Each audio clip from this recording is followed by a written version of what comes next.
তাকে তো প্রত্যর্পণ করার কথা ছিল, তাকে বাংলাদেশে নিয়ে আসার কথা ছিল, বাংলাদেশের সাথে ভারতের চুক্তি আছে, তাকে আমরা মৃত্যুদণ্ডপ্রাপ্ত একজন আসামিকে ফেরত চাই, আমরা তাকে দেশে এনে আইনের আওতায় আনতে চাই। জি,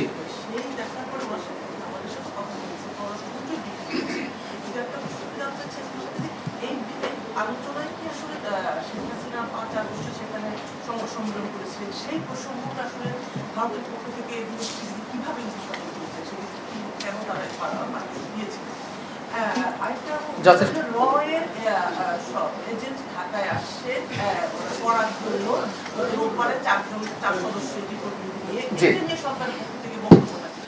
গতকাল ভারতের হাই কমিশনের সাথে মাননীয় প্রধানমন্ত্রীর বৈঠকে কি হয়েছে আসলে আমি ভেবেছি এই প্রশ্নটা আজকে অন্তত আমি মাফ পেয়ে যাব, কারণ হচ্ছে মাননীয় পররাষ্ট্রমন্ত্রী নিজে ব্রিফ করেছেন।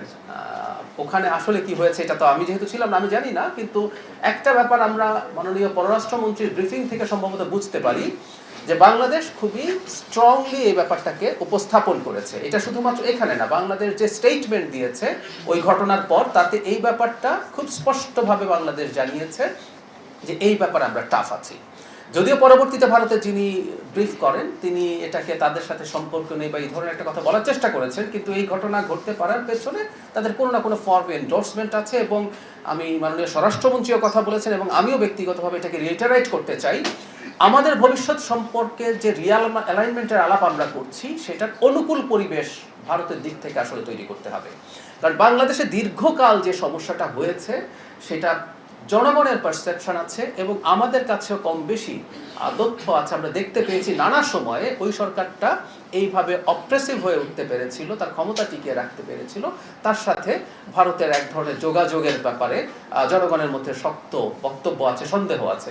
সুতরাং সেই জায়গা থেকে এবং সেই মানুষটাকে যখন তারা এইভাবে আবার খানিকটা এন্ডোর্স করছেন, মানে আবার একটু যোগ করি, তাকে তো প্রত্যর্পণ করার কথা ছিল, তাকে বাংলাদেশে নিয়ে আসার কথা ছিল, বাংলাদেশের সাথে ভারতের চুক্তি আছে, তাকে আমরা মৃত্যুদণ্ডপ্রাপ্ত একজন আসামিকে ফেরত চাই, আমরা তাকে দেশে এনে আইনের আওতায় আনতে চাই। সেটা তো হচ্ছেই না, তিনি সেখানে বসে মাঝে মাঝে নিজেদের সাথে করছেন। এবার যেটা সবচেয়ে বড় ব্যাপার হলো সেটা হচ্ছে তিনি রীতিমতো সংবাদ সম্মেলন করলেন। সেই ব্যাপারটা খুব স্বাভাবিকভাবেই যাকে আমরা এনে বিচার করতে চাই সেটা না করে তিনি ওখানে বসে এটা করছেন। এই ব্যাপারগুলোকে ভারতের মানে আন্তরিকভাবে নিতে হবে যে বাংলাদেশের সাথে ভবিষ্যৎ সম্পর্ক কীরকম হবে, কিভাবে হবে সেটার ব্যাপারে। সো এই বার্তাটা টাফ স্ট্রংলি দেয়া হয়েছে, এতে কোনো সন্দেহ নাই।